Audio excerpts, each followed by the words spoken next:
Assalamualaikum warahmatullahi wabarakatuh. Bismillahirrahmanirrahim. Tabarakalladzi nazzalal furqan ala abdihi liyakuna lil alamina nazira. Allahumma sholli wa sallim ala sayyidina wa maulana Muhammadin wa ala alihi wa sahbihi wa barik wa sallim. Rabbi shrah li sadri wa yassir li amri wahlul 'uqdatam min lisani yafqahu qawli, amma ba'd. Alhamdulillah, kita berjumpa lagi dengan Tahta Channel yang kontennya membahas tentang debat lintas agama, pengajian kitab mulai dari Al-Quran, tafsir, hadis, fikih, dan juga tasawuf. Dan ada tausiah pendek dan dilanjutkan dengan tanya jawab seputar Islam. Juga ada kajian-kajian. Yang terakhir juga ada video reaksi untuk menolak pemurtatan atau meluruskan pelintiran-pelintiran ayat Al-Quran atau hadis yang dilakukan oleh umat sebelah. Kali ini kami akan meluruskan hadis ya, yang disampaikan oleh umat sebelah ya. Dia salah paham tentang hadis ya, bahwasanya Nabi Muhammad memerintahkan untuk meminum urin unta ya, atau kencing unta katanya. Nah, sebelum saya jawab, mari kita simak dulu videonya, nanti baru setelah itu kami akan tanggapin. Shalom, welcome back with me, pengikut Kristus sejati yang memberikan santapan-santapan yang lezat bagi polemikus-polemikus Islam. Seminggu yang lalu ada salah satu polemikus Islam yang telah mengomentari video saya. Di dalam video saya menjelaskan tentang seorang Nabi Muhammad mengajarkan kepada pengikutnya untuk meminum urin unta berdasarkan kitab suci mereka, kitab suci yang telah mereka yakini. Dia mengomentari video saya dengan menjelaskan harus dikaji dulu hadis yang seperti apa, dikaji dulu latar belakang penulisan hadis tersebut. Aduh, Ten, ini saya salah dengar atau gimana, Ten? Nabi Muhammad ngajari umatnya untuk meminum unta ya, urin unta di dalam kitab suci. Itu kitab suci yang mana gitu, Ten? Setahu saya tentang urin unta itu hadis, bukan Al-Quran, Ten. Oke. Langsung kita jelaskan ya. Jadi ya, saya mau tanggapin ya, benar apa yang dikatakan oleh Ustadz Wafi ya, bahwa itu hadis.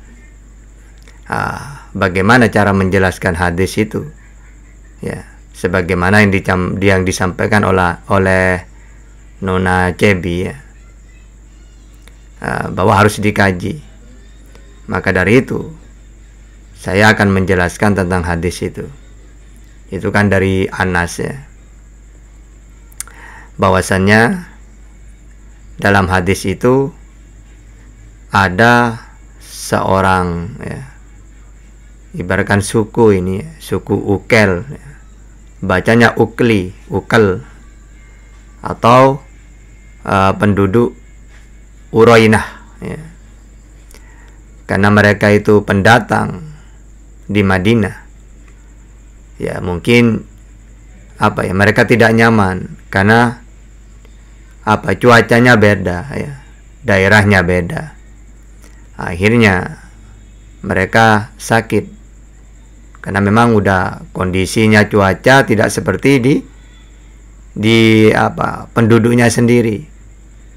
Sehingga waktu dia tinggal di Madinah, maka ini suku Urainah ini akhirnya sakit. Karena sakit datang ke Rasulullah. Lalu ya, dia ceritakan ke Rasulullah tentang apa yang dia alami ya. Setelah Rasulullah mendengarkan, lalu karena beliau seorang Rasulullah, tentu saja tahu ya apa yang dialami dan apa obatnya gitu. Akhirnya Rasulullah memerintahkan penduduk tersebut, orang tersebut, untuk pergi ya ke suatu tempat ya, di sana ada unta. Lalu diperintahkan untuk meminum kencingnya dan air susunya. Lalu mereka lakukan itu. Setelah mereka minum, ya, setelah itu sembuh langsung, udah sehat, ya. Karena ini atas saran Rasulullah. Setelah orang ini sehat, lalu dia pergi ke kandangnya unta. Lalu apa yang mereka lakukan? Mereka ambil untanya, lalu pemiliknya dibunuh. Setelah itu mereka melarikan diri. Lama-lama kabar ini nyampe ke Rasulullah. Akhirnya Rasulullah memerintahkan sahabat untuk mengejar atau mencari jejaknya. Mereka lari kemana? Akhirnya ketemu ya. Di hadis itu akhirnya oleh Rasulullah orang tersebut dihukum dengan hukuman yang berat. Karena dalam Islam orang yang membunuh harus dibunuh. Orang mencuri 1 nisab maka harus dipotong tangannya. Nah, ini 2 yang mereka lakukan. Di samping membunuh juga mengambil barang yang begitu besar. Gitu ya. Sama dengan pencuri. Atau kalau cuma mencuri saja, ya itu kan tidak sampai dibunuh. Kalau cuma mencuri, maka ya kalau 1 nisab ya dipotong tangannya. Atau orang ini membunuh saja, tidak mencuri, ya harus dikisos, dibunuh. Kalau dua-duanya mencuri dan membunuh, beda lagi hukumnya di dalam Islam. Karena 2 perbuatan yang besar dilakukan menjadi 1, kayak begal gitu ya. Begal itu kan mengambil hartanya orang di jalan. Udah diambil sepeda motornya, juga dibunuh orangnya, misalnya pemiliknya. Nah, ini dalam Islam 2 kali lipat hukumannya. Kalau hanya mencuri saja, pemiliknya tidak dibunuh, ya maka dalam Islam kalau sudah mencapai ukuran yang dicuri, ya dipotong tangannya. Gitu. Nah, di hadis ini kesalahannya orang tersebut sangatlah besar, karena di samping dia mengambil untanya, juga membunuh pemiliknya. Apalagi dia sudah minum air kencingnya untuk obat. Coba ya, udah dia minta tolong ya untuk mengobati dirinya, setelah sembuh malah untanya diambil, pemiliknya dibunuh. Nah, ini sudah selesai ceritanya. Terus bagaimana para imam mengartikan ayat ini, hadis ini? Maka terbagi menjadi 2. Ada yang mengatakan dalam hadis ini buktinya Rasulullah memerintahkan minum, berarti suci, gitu ya. Nah, pendapat ini dikuatkan oleh Ibnu Sirin, Malik bin Anas, Atha, gitu ya. Bahwasanya air kencing unta atau hewan binatang yang halal dimakan suci. Itu pendapatnya. Banyaklah ulama-ulama, bukan hanya itu ya. Tapi yang terkenal Ibnu Sirin, Malik bin Anas ini. Terus pendapat yang 2 mengatakan air kencing itu najis. Mereka yang berpendapat ini adalah Imam Abu Hanifah dan juga Imam Asy-Syafi'i. Nah, terus apakah Imam Abu Hanifah dengan Imam Syafi'i bertentangan dengan hadis itu? Tidak. Pertama, karena najis itu adalah suatu yang menjijikkan gitu. Jadi banyak ayat-ayat bahwa kotoran, ya baik kencing kayak binatang itu najis. Nah, ini dalil-dalil yang lain. Dengan dalil-dalil tersebut, maka kencing onta juga tetap najis. Lalu, bagaimana dengan hadis tadi itu? Nabi memerintahkan itu. Nah, ternyata itu hanya untuk pengobatan. Sehingga dalam Islam ada yang namanya pengecualian. Banyak itu ceritanya. Sama dengan di Al-Quran, babi itu haram dimakan, kecuali karena terpaksa. Misalnya ada orang tersesat, ya, tidak ada makanan sama sekali, kelaparan, hampir meninggal. Lalu ada makanan tapi haram, misalnya babi, maka boleh dia memakannya. Kenapa kok boleh? Karena untuk mempertahankan nyawa. Gitu. Tapi makannya dalam Al-Quran di situ jangan sampai berlebihan. Makan secukupnya. Walaupun enak, jangan sampai kenyang dihabiskan, jangan. Cukup untuk menyambung hidup saja. Makan secukupnya. Nah, apakah hukum Islam pelin-pelan? Ya tidak. Dalam Islam itu ada maslahah, ada mafsadah. Sesuatu yang haram bisa menjadi halal kalau di situasi yang lebih besar. Daging, contohnya ya, daging babi haram. Tapi kita menghadapi situasi yang lebih besar dari itu. Apa? Menyelamatkan nyawa. Maka menyelamatkan nyawa lebih didahulukan. Ya, tidak boleh kita, enggak, wong ini haram, biarlah saya mati. Tidak. Kita diperbolehkan makan untuk menyambung hidup. Apapun itu. Sesuatu yang haram, kalau sudah darurat gitu ya, itu boleh. Ya. Tapi tetap jangan sampai melewati batas. Begitu juga ada orang sakit, ke dokter obat apapun tidak sembuh-sembuh. Akhirnya ada saran dari seseorang yang memang sudah benar-benar diakui dan nyata pernah dibuktikan, makanan, obat, tapi obat ini haram, gitu ya, maka dia boleh, ya, untuk makan obat itu karena tujuannya berobat. Sama dengan dulu ya, di desa-desa itu dulu, kalau sekarang nggak boleh banyak obat. Orang yang gatal-gatal nggak sembuh-sembuh diobatin apapun, coba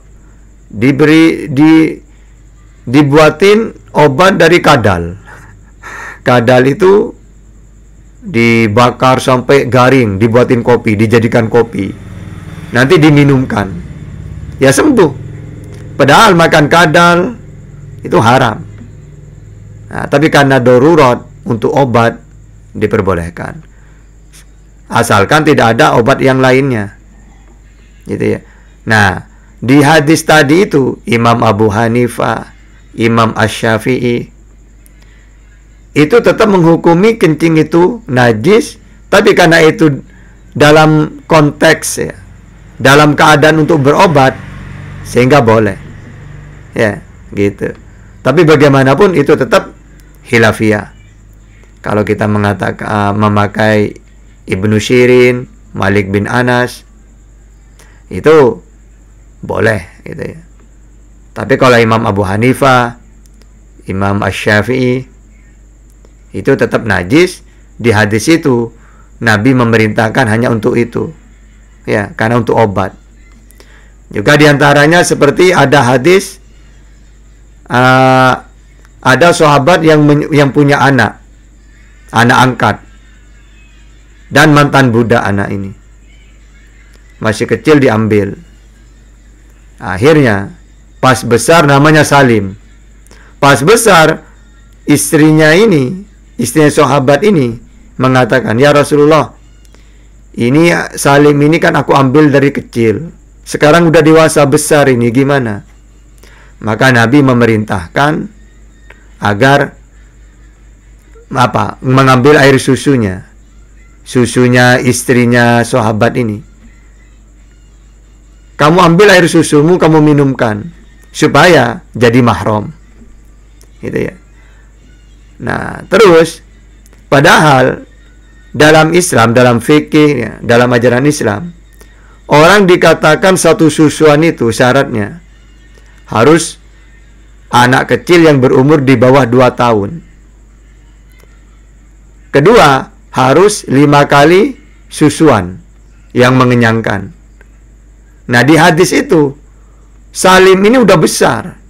Tapi kenapa Nabi memerintahkan untuk diminumkan air susunya? Ya, karena sahabat ini yang mengambil Salim ini punya istri. Istrinya menyusui juga. Di samping dia punya anak angkat Salim, juga ketika Salim dewasa, istrinya ini yang mengambil Salim ini juga menyusui. Akhirnya disuruh ambil air susunya, disuruh minumkan. Nah, hadis ini khusus untuk Salim. Jadi tidak boleh ada orang sekarang ngambil anak kecil, pas begitu besar umur 15 tahun, 17 tahun, mau disusui gitu juga. Ya, ikut hadis itu tidak boleh.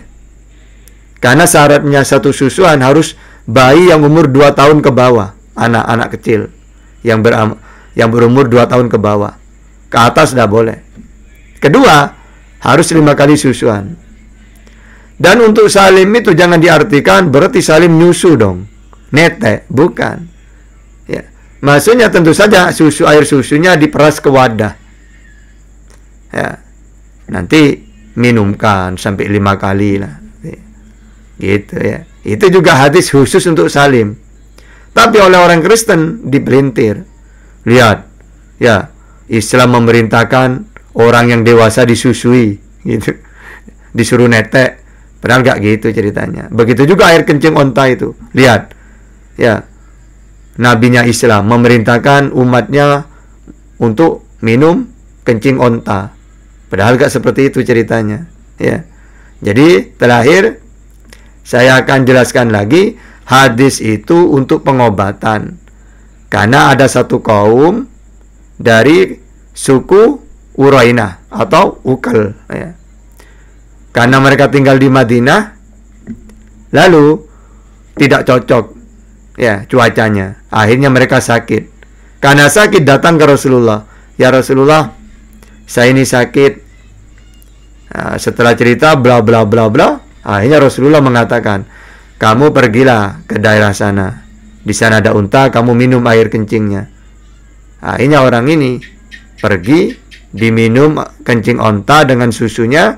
Setelah sembuh, malah untanya diambil, orangnya dibunuh, pemiliknya. Ya, dan pada akhirnya tertangkap ini suku Urainah ini dan dihukum yang berat oleh Nabi. Nah, hadis ini Nabi memerintahkan khusus untuk suku Urainah itu, orang tersebut, karena orang ini sakit. Ya, sehingga tujuannya itu pengobatan. Sama seperti ada orang mau meninggal, sudah berobat kemana-mana, sakitnya gak sembuh-sembuh. Tiba-tiba ada orang ngasih obat, yang mana obat ini sebenarnya tidak halal. Mungkin dari binatang, tokek misalnya, atau kadal yang ekornya bercabang, katanya obat gitu. Ini kan haram dimakan itu. Nah, ini boleh, asalkan tidak ada obat lain sudah dicoba gak sembuh-sembuh. Ada makanan binatang tapi haram dimakan, itu boleh.